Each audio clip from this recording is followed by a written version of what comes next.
Welcome everyone to my channel, that is Fast and Easy Maths, which is dedicated to give you tips and tricks related to mathematics.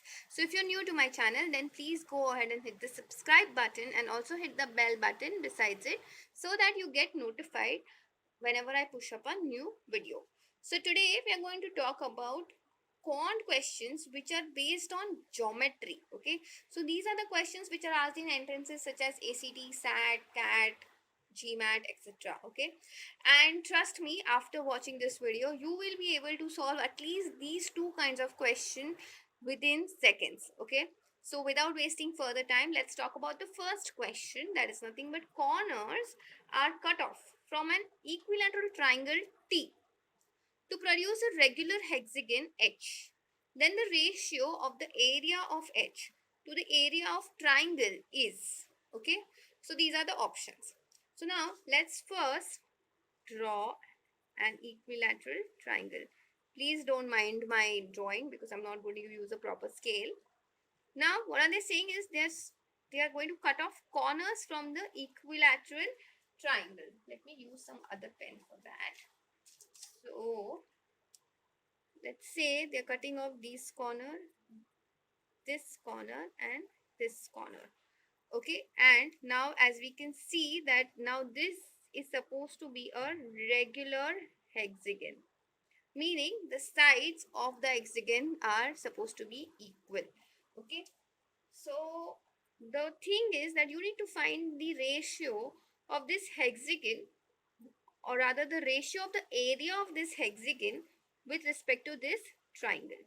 Okay, so now when I let's just try and join all these diagonals. Okay, so when I join all these diagonals, okay, sorry, this is a center point. Okay, there's no triangle in between.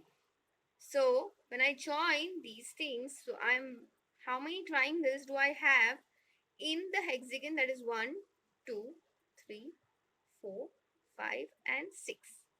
Okay, and how many total number of triangles which are left in the triangle is nothing but 7, 8 and 9.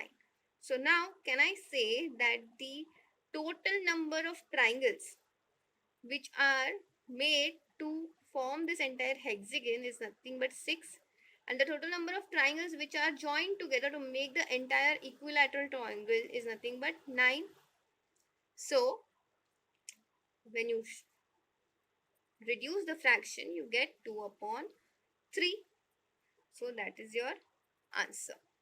Please understand, this particular thing was just a point. Okay, I'm sorry for the not making it up to the scale.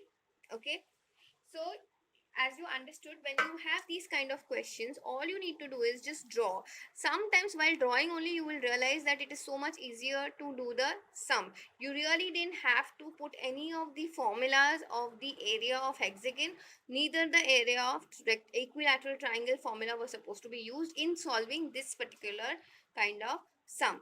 Okay, students, if you're liking the way I'm explaining, then please go ahead and hit the like button, so that that gets me too much of encouragement in making these kind of videos. Also, do share these videos with whomever you think this might be very helpful.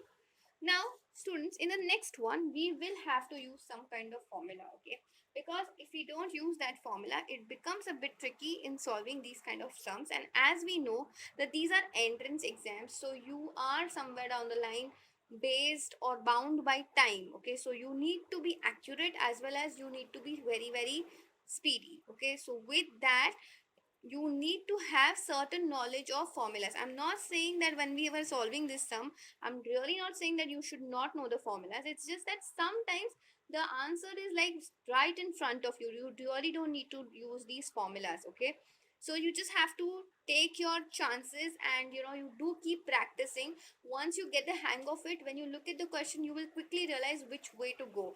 Either you go with the formula or you will go with the normal understanding and common sense. Okay, so let's look at the next question. In a circle of radius 11 centimeters, CD is a diameter and AB is a chord of length 20.5. If AB and CD intersect at point E inside the circle and CE has length 7 centimeters, then the difference of the length of BE and AE is given as, so here we have a circle,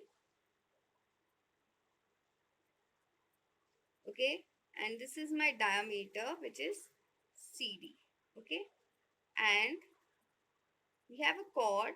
I'm just going to make it bold only. So we have a chord which is AB and it is intersecting at E, okay, and we have CE which is 7. Now we know that CD total is what, 22. So 7 plus 15 gets you 22.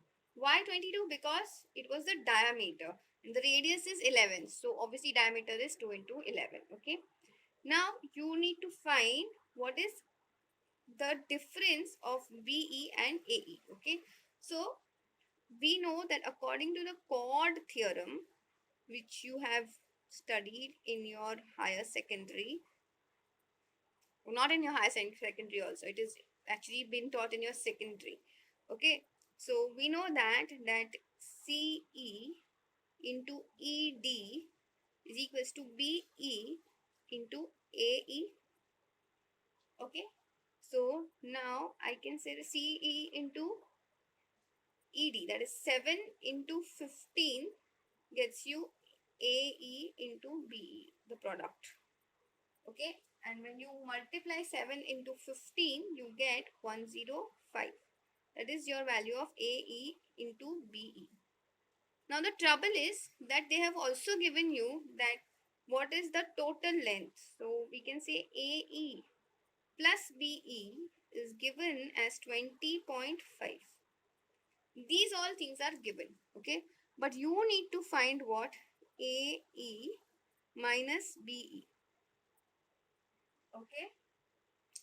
So if you need to find that, how will you do that? So the thing you could have done is you could substitute BE as nothing but 105 upon AE and then substitute it over here, get a quadratic equation, then get individual values of AE and BE and then subtract it, and all of that jhamela you could have done.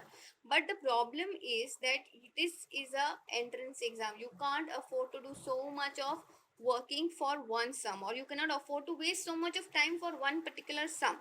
So here I'm going to show you a trick, which is we can say AE minus BE the whole square can be written as AE plus BE the whole square minus 4 into AE into BE.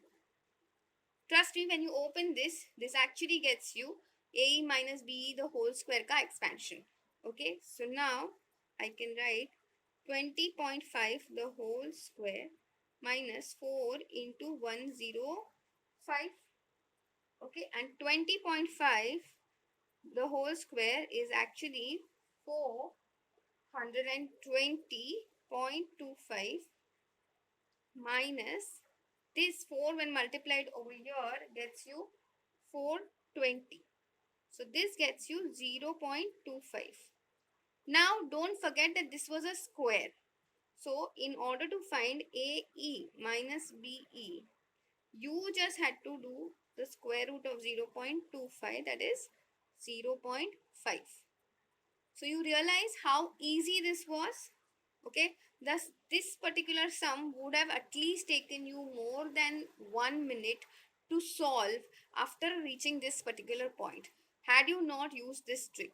If you would have used this trick, then this entire sum would have actually got you the answer in matter of 60 seconds, okay. So students, please understand all these hacks are quite important, and if you really want to know what kind of hacks you need to practice on, then please let me know so in the comments section, because after looking at all those comments only I try to make these kind of videos, because that tells me what kind of videos are actually needed by the students, okay. Another thing, students, if you really want to strengthen the basics of your mathematics, then I would recommend a book which is known as Vedic Maths for All Ages. The link of that book is available in the description. You can go ahead and check that out, okay. If you really like to strengthen your basics, I would recommend getting started with that particular book itself, okay.